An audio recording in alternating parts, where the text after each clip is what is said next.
Before we get to like what's happening in the future, I have to ask you about that Braveheart scene. Was that the worst day you've ever had on set, or the best day? Can I say both? Yes. Yeah, I read that and I was like, you gotta be kidding me. And I'm like, okay, well, let's see. How am I gonna make this work, or how am I gonna make this at least enjoyable and tolerable? Did you me? drink? I would have drank. So there may have been a flask hidden in my costume somewhere. Yeah, and the bad thing was that the hair was my idea. Not really my idea. It was more of a joke. Stroke of genius. It was more of a joke that was taken the wrong way. Because this is ridiculous. Bob was directing the episode before, and that wig was sitting in the hair and makeup trailer just on one of the because there's several ways for stunt people and miscellaneous wigs. And they were doing a test to see how we wanted to do the warrior makeup or whatever. Right. And as I like turned around, when I had like the face painted, I turned around and I grabbed the wig and I'm like, hey, check this out. I'm like full on William Wallace. Terrible mistake. And of course, instead of getting the ho ho ho chuckle chuckle, take that off, you look silly. We got oh, that's it, you got to go show Bob. And so I went into Bob and I'm like, Bob, huh? And he was like, I love it, do it. And I'm like, are you serious? I was joking. You shot yourself in the foot. I did. And then I'm like, why not? You might as well embrace it if you're going to have to. What else haven't we done on this show? It was fun. It's the only time in my life I've had longer hair than Jared. But, yeah, it was fun. You will see, I will tease a bit of the blooper reel. So the slow-mo shot of us turning and then running towards the like freeze frame? Yes, right. So that was, they dropped back. It was a big long lens shot. They were running it like, I don't know, 100 and something frames per second to get the slow motion. And so I finished the speech, I turned. It was very muddy that day. And I had like, the boots that I had on were just like leather soles. So they were very slippery. One step was all I got, and then plant right in the really mud. Excited for this. In slow motion. They're going to show it at Comic-Con on the big screen.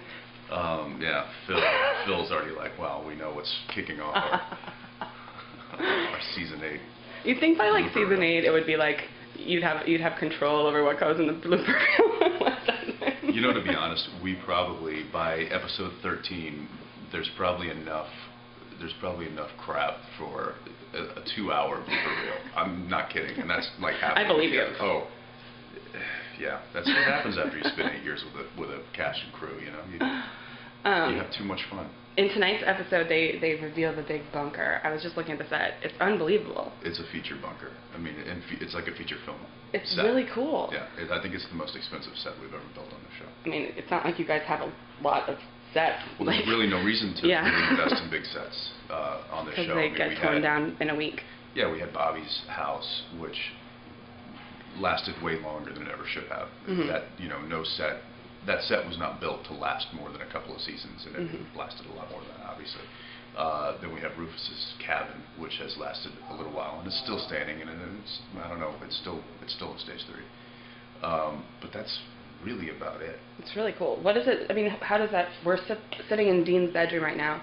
How does like having a home face change the show? I mean, it seems like it's a pretty significant shift. It is, and I think it's, I mean, look, there's when a show goes, 160, 170 episodes like we have, it's at some point you've got to throw in, slight game changers. Curveballs. And I think that this kind of is. I think that not just the physicality of the set and what it brings to having the guys having a bat cave, but I like that. That's a good way to put it. Yeah, but what it holds, the information that it holds, this whole Men of Letters thing, and the all of the knowledge that has come from this like secret society of supernatural intellect. Mhm. And so it's, now we're basically, we have a library of knowledge of this part of the world that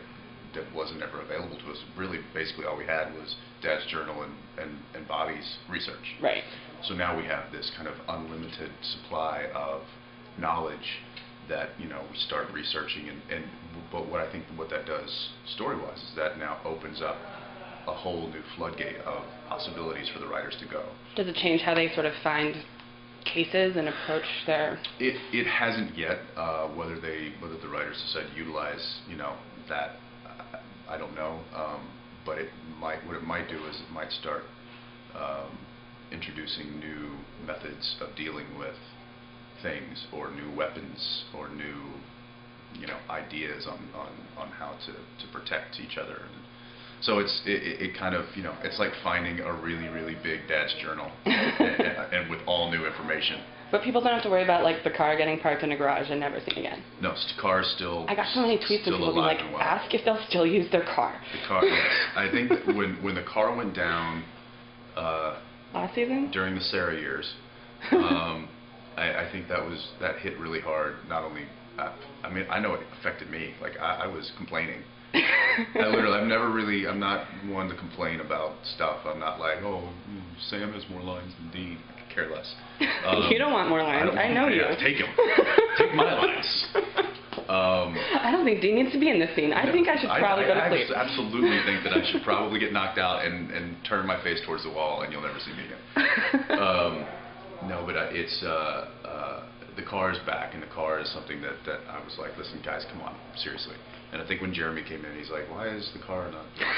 The car is, an essential part of the show, and it will continue to be an essential part of the show.